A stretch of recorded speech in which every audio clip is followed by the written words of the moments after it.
if you're going to make a career out of using Trump, you better hope that Trump wins, man, because your whole existence, a lot of these people, I'm sorry, guys, got to say it, a lot of these people, their whole existence is Trump. Trump is evil. Well, they better hope that Trump wins, because once Trump loses, if Trump were to lose, they're gone. Because they're not going to be critical of Joe Biden. They're not going to be critical of the DNC. They go bye-bye.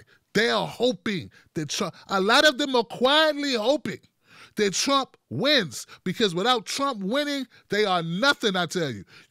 I'm telling you, but okay, let's go back. Let's check out more of Joe Biden. Check it out.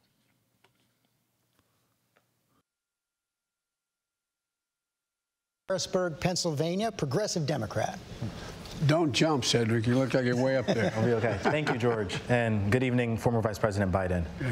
Many people believe that the true swing demographic in this election will be black voters under the age of 30. Not because they'll be voting for Trump, but because they won't vote at all. I myself have had this exact same conflict.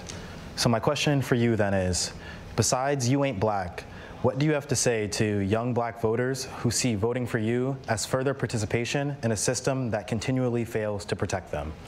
Well, I say, first of all, as my buddy John Lewis said, it's a sacred opportunity and right to vote. You can make a difference. If young black women and men vote, you can determine the outcome of this election. Not a joke. You can do that. And the next question is, am I worthy of your vote? Can I earn your vote? And the answer is, there's two things I think that I care, and I've demonstrated I care about my whole career. One is, in addition to dealing with a criminal justice system to make it fair and make it more decent, we have to be able to put black Americans in a position to be able to gain wealth, generate wealth. And so you look at what that entails. It entails everything from early education. That's why I'm supporting making sure that we in Title I schools, as you know, schools with the least tax base to be able to support their schools. I increased the funding for them from $15 to $45 billion. That allows every teacher in that school to make up to $60,000. And the problem now is they're leaving the schools. They're not there. We're short about 1.5 million teachers, 1.25 million teachers. Number two, every 3-, 4-, and 5-year-old will go to school, not daycare, school. And with all the great universities, including the one you've gone to, go to, or went to, in fact, talks about in the last 8 years what's happened. What happens when you let them go to school, they make up rapidly whatever shortcoming they had in terms of their education prior to that. They have not heard as many words spoken, et cetera, et cetera. What happens is that the studies show that 58% will increase by 58% their chance of going all through 12 years of school. I want to give it up for the young man who's up there. That's right. I want to give it up for the young man. He's raised, damn it, he's raised impeccably. Man, the young man that's up there, that brother, man, that young brother, man, I know he wanted to say, with all due respect, sir, what you're saying has nothing to do with what I asked you. I asked you, besides you ain't black. See, this is why they don't let Tim Black do shit. You keep wondering why. Why don't, Tim, you're great, won't you? Where's your Sirius FM show? Tim, why aren't you here? Why don't you? This is why. This right here, this mouth, this heart, integrity, okay? This young brother, I'm only saying what I'm imagining he's thinking. Joe Biden, you're not answering the question I asked you, Vice President Joe Biden. I said, besides you ain't black, what reason are you giving black people for further participation in a system that obviously does not protect us? And Joe Biden, instead of answering that question like a normal human being who would answer a question, he politispeaks. He gives the young man, a very nice young man, he gives him ear fatigue.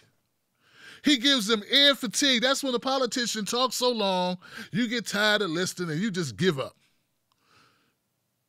You're like, forget I asked you anything. It's okay. It's all right. Don't. I could see the young man's, he was there. He looked like he was paying attention, but his his attention had left.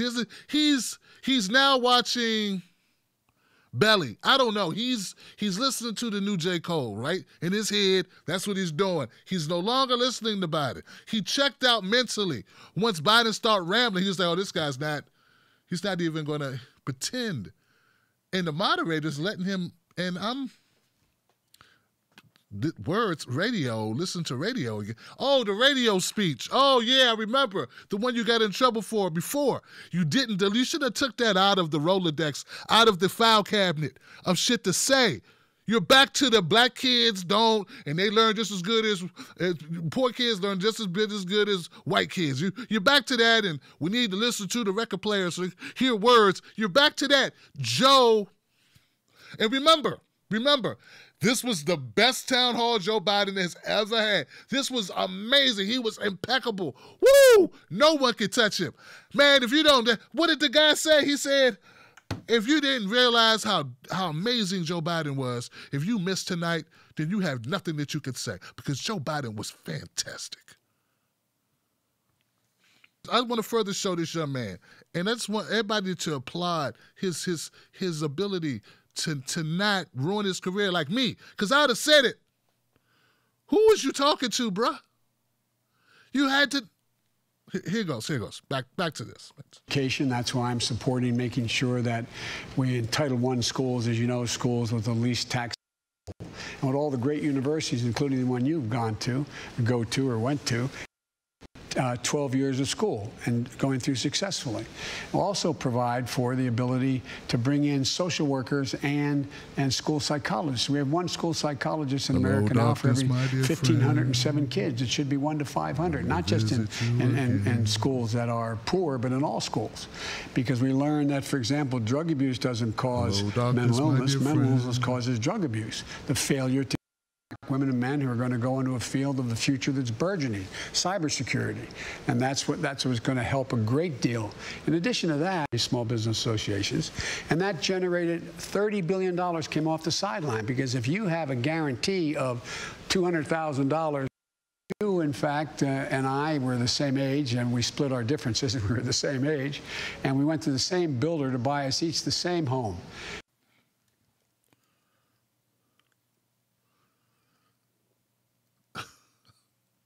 Joe Biden should have a warrant out for his arrest.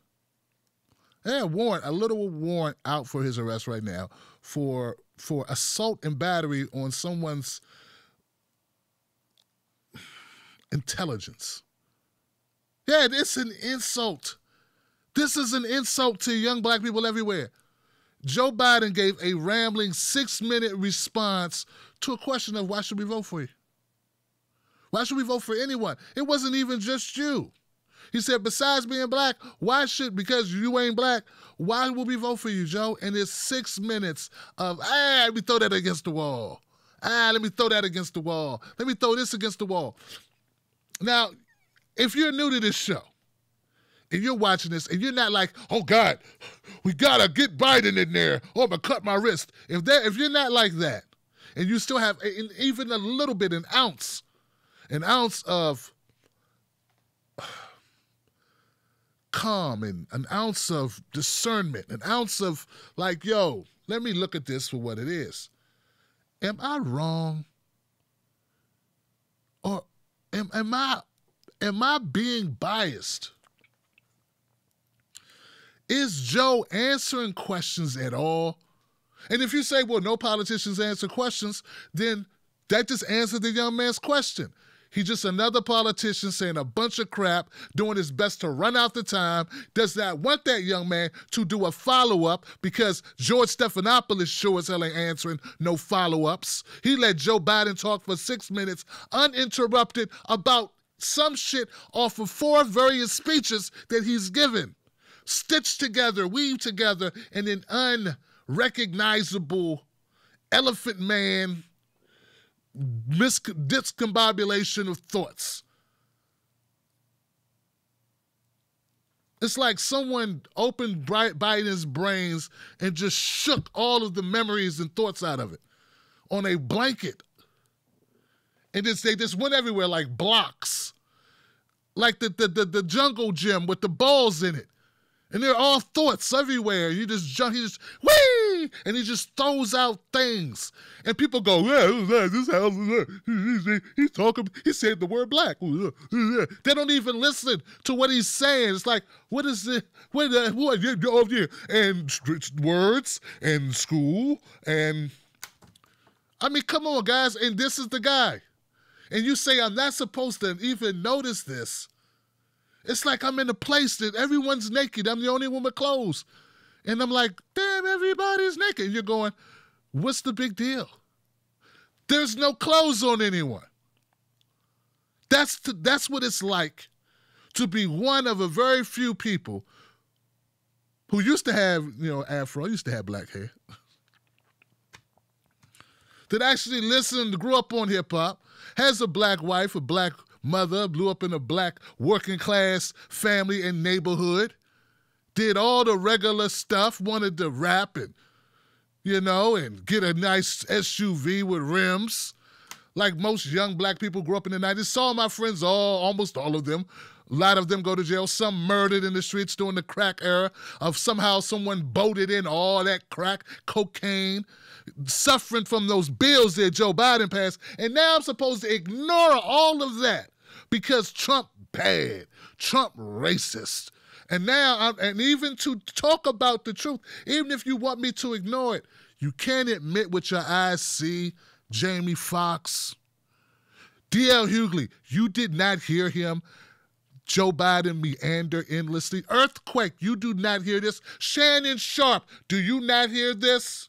Do you, all these people, you do not, am I the only one hearing that this guy doesn't know what the fuck he's talking about? That he is condescending to black people and saying nothing tangible. And don't talk to me about Trump right now. I do Trump next segment. Right now, we're talking about Biden and his inability to articulate a fucking thought. His inability to be on point on anything. Anything. Now, you would think that this would be the plateau of my disgust for the shit that they called a town hall. Okay, but it's not. Because the next clip is even worse. That's right, guys. I'm dropped 2 F-bombs already. And that's not even the worst clip. That's not even the worst clip. That's not even the worst clip. You ready for it? I got a song. I wrote a song. Want to hear it? Here you go.